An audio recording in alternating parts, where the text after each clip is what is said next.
Hello friends, कैसे हैं आप सब लोग और कैसी चल रही है आपकी एग्ज़ाम की तैयारी। Welcome back to my YouTube channel get your goal. Friends, आज हम करने वाले हैं कोलबर्ग का नैतिकता का सिद्धांत। फ्रेंड्स, अगर आपने कोई भी टीचिंग एग्ज़ाम फिल किया है तो उसमें वाइगोत्स्की, कोलबर्ग और जीन पियाजे ये तीन ऐसी थ्योरीज हैं जिनसे क्वेश्चंस ज़रूर आते हैं। तो चलिए आज हम करने वाले हैं कोलबर्ग की थ्योरी। कोलबर्ग सबसे पहले जान लेते हैं। कोलबर्ग जो थे वो एक अमेरिकन मनोवैज्ञानिक थे जो 1927 में पैदा हुए और 1987 में उनकी डेथ हुई थी। फ्रेंड्स, वाइगोत्स्की जो थे वो स्विट्ज़रलैंड के मनोवैज्ञानिक थे और जो कोलबर्ग थे वो अमेरिका के। कई बार क्वेश्चन पूछा जाता है, इसलिए मैंने ये पॉइंट यहाँ पर लिखा है। चलिए, कोलबर्ग का सिद्धांत करने से पहले जान लेते हैं कि नैतिकता क्या होती है। फर्स्ट पॉइंट है, नैतिकता जन्मजात नहीं होती।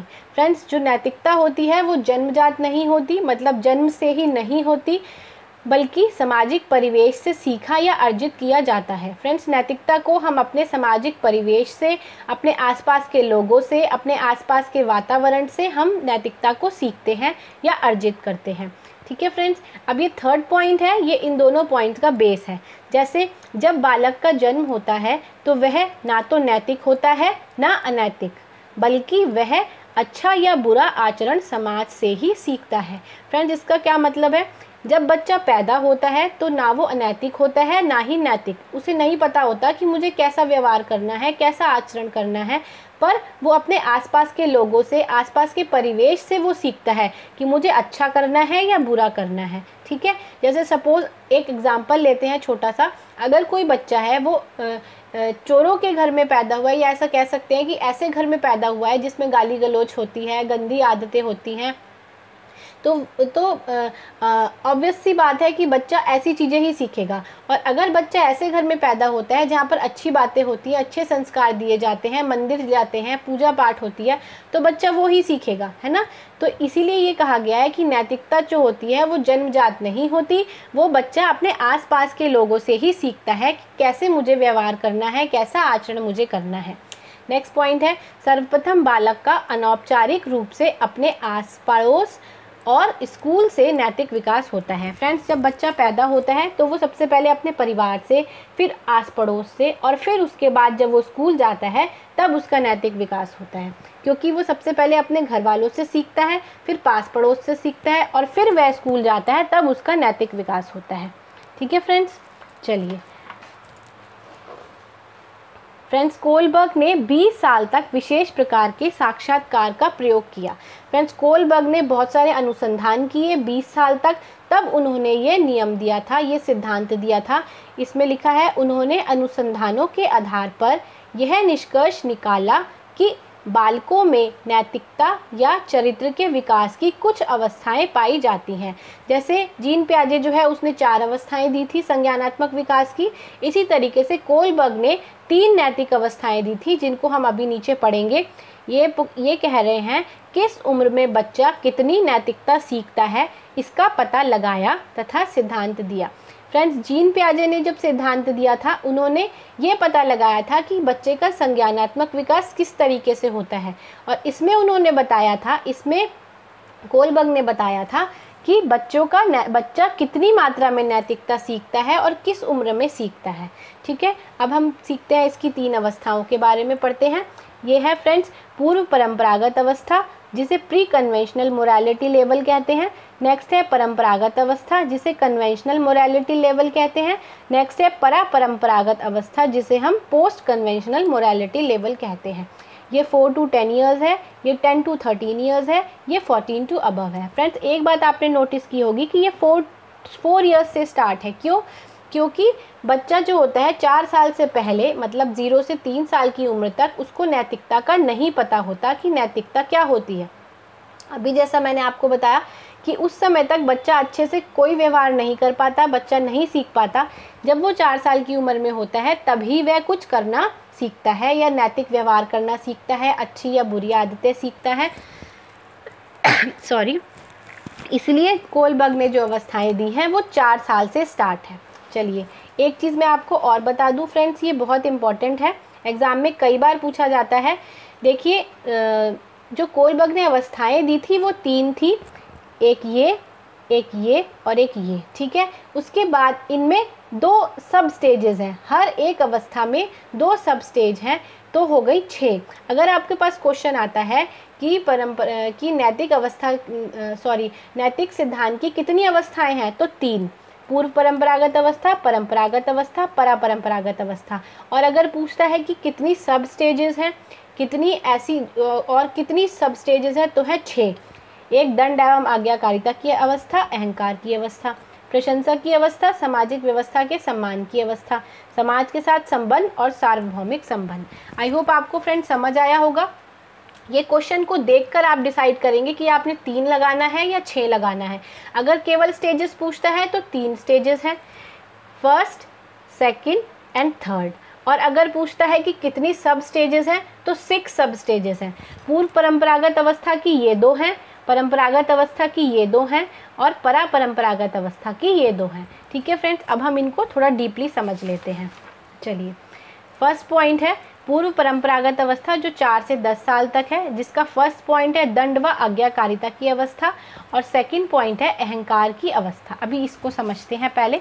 इसमें है फ्रेंड्स, देखिए, दंड व आज्ञाकारिता। बच्चा जो है वो दंड की वजह से या आज्ञा की वजह से ही हर काम करता है। अच्छा काम करने से पुरस्कार तथा बुरा काम करने से दंड मिलता है।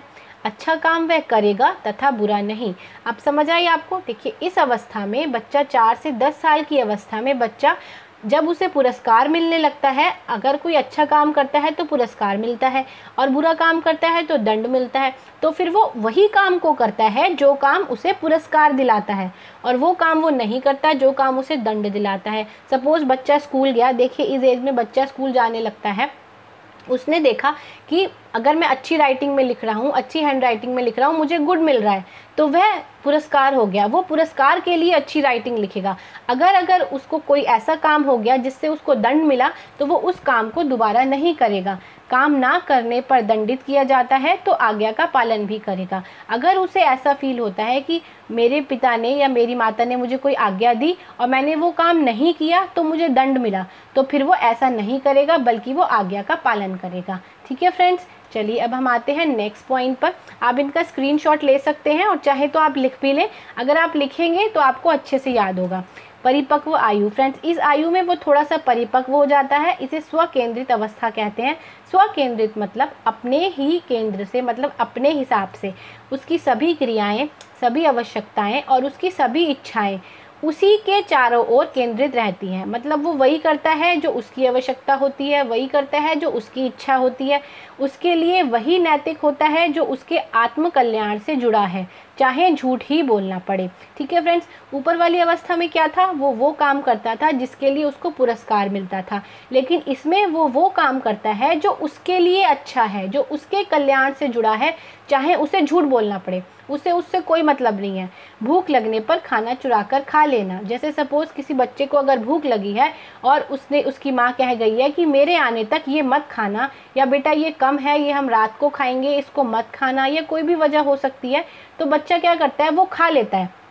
उसे इस बात का डर नहीं लगता कि मुझे डांट पिटेगी या मुझे दंड मिलेगा, लेकिन वो उसको करता है चाहे उसे झूठ बोलना पड़े। सपोज उसकी माँ आई, उसकी माँ ने कहा बेटा वो चीज़ कहाँ गई, मैंने तुम्हें मना किया था, तुमने खा ली। उसे झूठ बोलना पड़ा कि नहीं मम्मी मैंने नहीं खाई, लेकिन वो उसे खा लेता है। क्यों? क्योंकि वो उसके आत्म कल्याण से जुड़ी है, स्वकेंद्रित अवस्था में है। अगर फ्रेंड्स पूछा जाता है कि बच्चा कौन सी अवस्था में दंड से डरता है या आज्ञा पालन करता है, तो वो फर्स्ट वाली स्टेज में। और अगर ये पूछता है कि वह कौन सी अवस्था है जो बच्चे के लिए स्वकेंद्रित है, बच्चा अपने लिए ही हर चीज़ करता है, तो वो कौन सी अवस्था है, वो पूर्व परंपरागत अवस्था का सेकंड पॉइंट अहंकार की अवस्था है। वो आप ऑप्शंस देखेंगे और तब डिसाइड करेंगे कि इसका क्या आंसर होगा। चलिए नेक्स्ट पॉइंट है परंपरागत नैतिक अवस्था, conventional morality level 10 to 13 years. ये है प्रशंसा। फ्रेंड्स इसमें क्या होता है, बच्चा हर काम वो करता है प्रशंसा के लिए, कि मुझे प्रशंसा मिले। वह दूसरों के द्वारा अपनी प्रशंसा प्राप्त करने के लिए हर कार्य करता है, और वही काम बार बार करता है। जिस काम से उसे प्रशंसा मिलती है वो उसी काम को बार बार करता है।